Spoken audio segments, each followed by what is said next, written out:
中国的经济增长率啊，本来是一种中国那个国家统计局设计的一种数字游戏，所以你看不懂当中的把戏呢，你没办法了解中国经济的真相，所以我不认为那个14%点几是一个什么值得18%点几是一个值得很当回事的数字。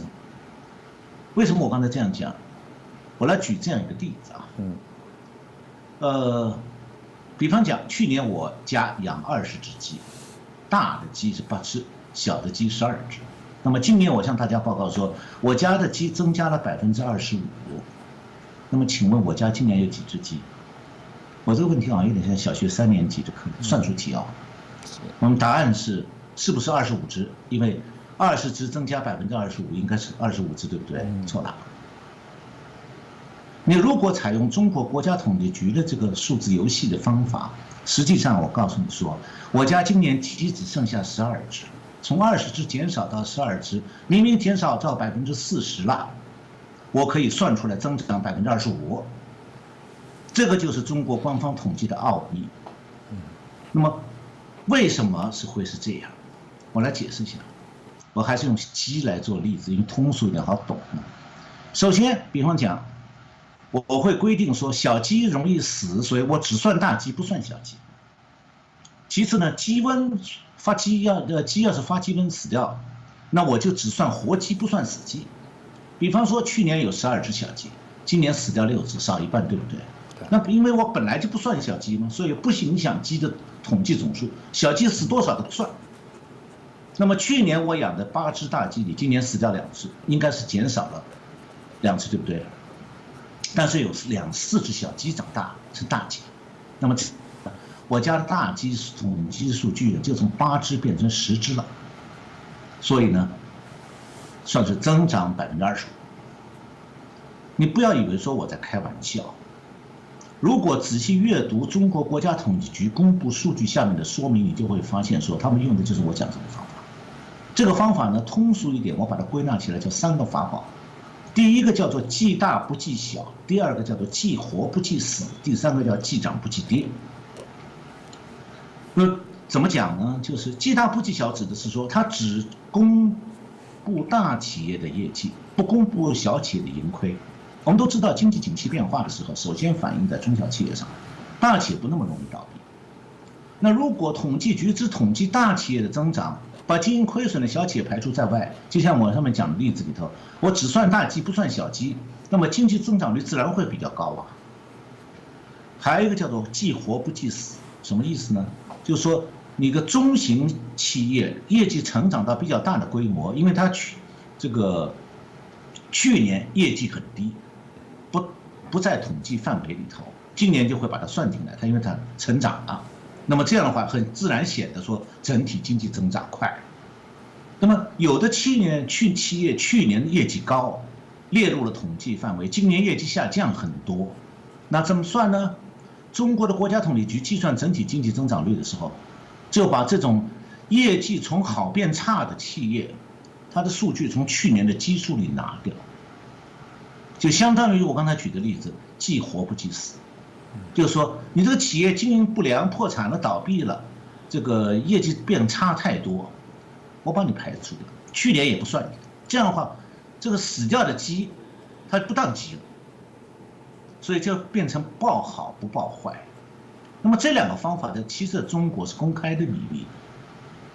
那么中国国家统计局用了一个术语叫做统计口径或者统计范围。他玩弄统计口径，可以轻而易举让经济增长数据报好不好不报坏。大家不要以为是我瞎编啊，我要给大家念2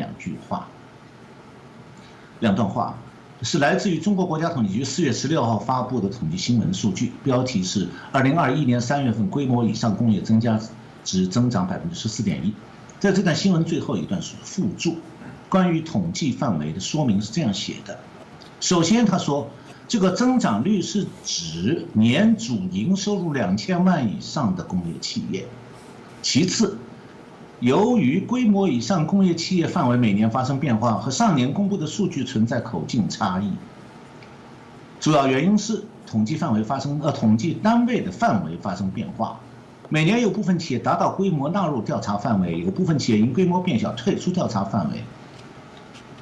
这个统计范围的说明里头，第一条表示的什么呢？就是我讲的记大不记小。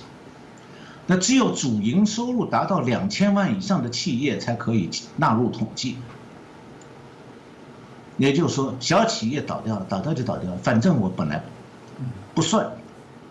那么第二条表示的是说，企业收入达到2000万，今年达到了，去年没达到，那么今年列入统计，算你增长了。但是去年的基数不包括的。还有呢，就是如果你去年达到2000万，今年低于2000万怎么办？我让你退出调查范围，就是说业绩下降、收入低于2000万或者破产的企业，不计算他们对经济的负面影响。这就是我前面讲的3大法宝当中第2个，既活不既死。有这2个法宝，中国公布的经济增长数据可以保证基本上只增长不下降，哪怕所有企业倒闭一大半，照样是增长。那还有第3个法宝叫既涨不既跌，什么意思呢？就计算企业收入和产值增长率的时候，它会把物价上涨的幅度低估一些。这样的话，就企业收入增加的部分里头，因为价格上涨带来的收入，也被算作经济的实际增长。所以简单来讲，中国的国家统计局用这种半透明的方法，其实已经告诉我们说，它的经济增长数据其实是因为既大不既小和既活不既死这种数字游戏，本来就不可以和上年对比，也是不可信的。那么要怎么样相信中国的经济增长数据？这个蛮高深的经济和统计研究课题。现在西方的不少大投行都有自己的一套估算方法，不过他们不会公开他们用的方法，因为他们的方法有一点得就可靠。那我想我们观众朋友们，只要不是工作上必须钻研中国数据的可靠性，也不必花心思了。我呢是因为以前的大学里学的就是统计，工作又长期呢这个研究中国的统计数据，所以积累一些体会。不过这些内容相当复杂，太专业了，所以不适合我们的节目讲。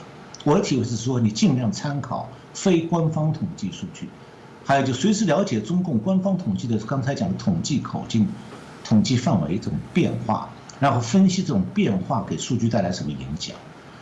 那么要寻找官方统计宣传经济成就的时候，不太使用那些统计指标来观察中国经济，那稍微靠得住一点。那么为什么中国统计局要用这样的3个法宝去达到什么目的？很明确的，就是他要让公布的统计数据符合高层的经济政策目标。反过来讲，就是说高层提出什么样的经济政策目标，或者提出一个对内对外宣传经济政策的成就的口号的时候，国家统计局总能算出一个符合上面意见的数据，比方像经济增长率这样的指标。